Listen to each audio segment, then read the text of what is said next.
यीशु मसीह कौन है? सच्चा दाख लता है और पिता किसान है और हम डालियां हैं। आप जब भी एक वृक्ष को देखेंगे तो या फिर एक क्रीपर को देखेंगे, उस क्रीपर यानी जो सहारा लेके बढ़ता है, जैसे कि इसमें दाख लता के विषय में बात किया है। दाख लता यानी ग्रेप्स, अंगूर जिसको बोलते हैं। अंगूर बहुत सुंदर दिखता है। तो यहाँ पर आपको याद रखने के लिए ये बातें मैं आपसे बता रही हूँ। So in this chapter, Jesus is the true vine and Father is a vine dresser. That means farmer. We believers are branches. Amen. हम कौन हैं? हम डालियां हैं। Amen. हम कौन हैं? डालियां हैं।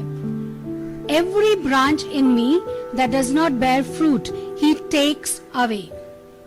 In Greek word, it is airo, means lifts up. मैं थोड़ा सा रिवीजन आपको कर रही हूँ। हर एक डाली जो मुझ में नहीं फलता है उसे मैं क्या करूंगा? निकाल दूंगा। ओके, क्या लिखा है हिंदी में? जो नहीं फलता है उसे मैं क्या करूंगा? काट डालूंगा। ओके, तो पिछले हफ्ता हमने सीखा कि परमेश्वर काट नहीं डालेगा। एक किसान कभी भी उसने जो मेहनत किया हुआ ये जो लता है या वृक्ष है उसको इजीली वो काट नहीं देता। तो यहाँ पर हम देखते हैं कि आयरो मतलब लिफ्ट्स अप। आयरो यानी ग्रीक वर्ड है आयरो, AIRO। इसका मतलब लिफ्ट्स अप यानी उठाता है, जमीन से उठा के ऊंचा पे रखता है ताकि वो अच्छे से फल लाए। Every branch that continues to bear fruit, he repeatedly prunes so that it will bear more fruit, even richer and finer fruit. Prunes means katairo. In Greek, it means katairo. Kata या katairo मतलब क्या है? Cutting. Okay? Pruning यानी जो डालियां बहुत हरा भरा हो जाते हैं, बहुत सारे पत्ते आ जाते हैं, तो उनको क्या करना पड़ता है? छांटना पड़ता है। उनको बहुत माने खाली ऊपर के भाग में पत्तों को रखकर वो डाली को पूरा सप्लाई देना पड़ता है। ठीक है, अब यहाँ पर आपको दो चीजें याद रखना है। एक तो आयरो यानी लिफ्टिंग अप। परमेश्वर हमारे हर परिस्थितियों में से हमें क्या करता है? उठाता है। आमीन। वो हमें लिफ्ट कराता है। तो लिफ्ट कराना बहुत जरूरी है। हम गिरे हुए परिस्थिति में होंगे, दुखी परिस्थिति में होंगे, ऐसे परिस्थिति में होंगे जहां कोई भी आशा बची नहीं है। ऐसे टाइम पे परमेश्वर हमें क्या करता है? हमें उठाता है। आमीन। जब लोग गिरते हैं तो एक कॉमन सा एक जेस्चर होता है और वो क्या होता है? लोग हंसते हैं। जब भी कोई गिरता है तो क्या करते हैं? तुरंत हंसी निकलता है। ये हंसी क्या है? जब नेचुरल माने एक जेस्टर है तो ओके है। जेस्टर यानी एक फीलिंग है, देखते ही हंस दिया तो ठीक है। लेकिन अगर हम परिस्थितियों के बारे में देखें तो लोग परिस्थितियों में जब गिर जाते हैं तभी लोग हंसते हैं। ऐसा हंसना गलत बात है। उन्हें क्या करना चाहिए? हमें उठाना चाहिए। आमीन। आज प्रभु वही सिखाता है उठाने के बारे में। जब उठाने के बाद जब वो अच्छा बढ़ने लगता है तो उसको कुतरना पड़ता है, यानी कट करना पड़ता है। Pruning is not cutting. Okay, काट डालना और छाटने को बहुत अंतर है।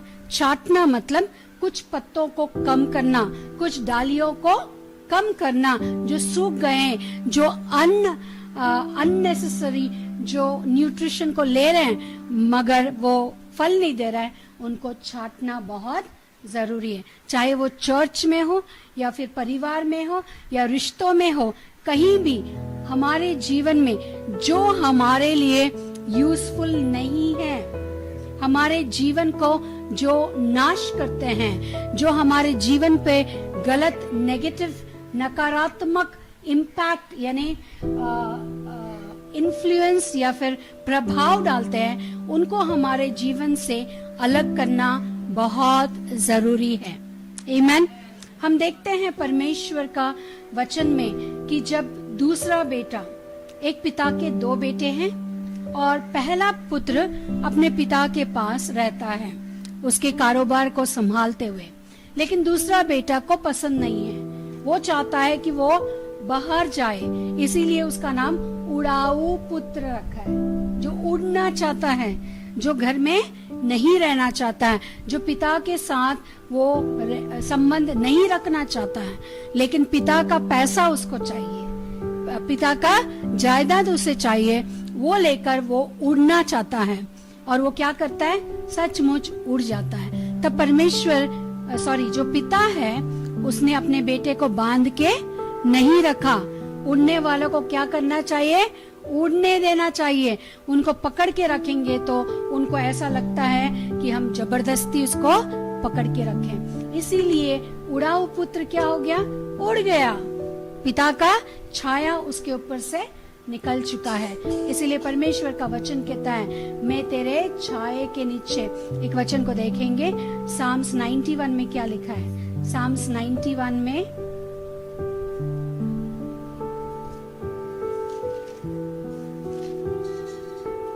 जो परम प्रधान के छाए हुए स्थान में बैठा रहे, वह सर्वशक्तिमान की छाया में ठिकाना पाएगा। आमीन। मैं यहोवा के विषय कहूंगा, वह मेरा शरण स्थान और गढ़ है, वह मेरा परमेश्वर है, मैं उस पर भरोसा रखूंगा। वो हमें बहेलिये के जाल से बचाएगा, महामारी से बचाएगा। वह तुझे अपने पंखों के आड़ में लेगा और तू उसके परों के नीचे शरण पाएगा। आमीन। परमेश्वर के पंखों के नीचे हमें क्या करना चाहिए? शरण पाना चाहिए। जो उड़ जाएगा उसको क्या होगा? बहेलिया यानी शिकारी के जाल में वो फंस जाएगा। जब बच्चा है, अब आप एक चिड़िया का घोंसला को देखिए। वो मैंने देखा, जो कौवा होता है वो शायद साइज ही उसका ऐसा होता है। कौवा का बच्चा में और कौवा का माँ में पर फर्क मुझे कभी कभी समझ में नहीं आता है। दोनों सेम साइज दिखते हैं। जो बच्चा बढ़ गया है, छोटा होता है ना, इतना सा अंडे से बाहर निकलता है, फिर छोटा से बड़ा होता है, लेकिन वो इतना बड़ा हो जाता है, यानी माँ के साइज में आ जाता है। तभी भी मैंने देखा है कि वो माँ उसको खाना लाके उसको खिलाती है। तब मैंने सोचा ये तो बड़ा है, ये क्यों इसको खाना खिला रहा है? यानी माँ के लिए बच्चा कितना भी बढ़ जाए तो बच्चा ही है, पिता के लिए वो बच्चा ही है। अब उतना बड़ा होने तक वो उसको बाहर जाने नहीं देता है। क्यों नहीं देता है? क्योंकि माँ को पता है बाहर क्या है? बहेलिया उसका इंतजार में पड़ा है, वो जाल डालकर रुका है। बहेलिया मतलब शिकारी, वो अपना जाल डालकर रुका है। इसीलिए वो जो कौवा है वो क्या सोचता है कि वो क्या सोचती है कि मेरा बच्चा मेरे पंख के आड़ में सुरक्षित है। यहाँ पर वही हम देखते हैं कि जब तक हम परमेश्वर से जुड़े हैं हम सुरक्षित हैं। आमीन। हम फल लाएंगे। लेकिन जब जो डाली परमेश्वर से अलग हो जाता है, यानी लता से अलग हो जाता है, तो वो सूख जाता है और उसको जलाने का काम में लाया जाता है और कोई और काम उससे नहीं निकलता है। इसीलिए वचन को आप ध्यान से सुने। आज मैं रिश्तों के बारे में बात कर रही हूँ। हमारा रिश्ता परमेश्वर के साथ कैसा होना चाहिए? वो हमारा पिता है, वो किसान है। अगर आप डाली है तो वो आपका किसान है और यीशु मसीह हमारा लता है। आमीन।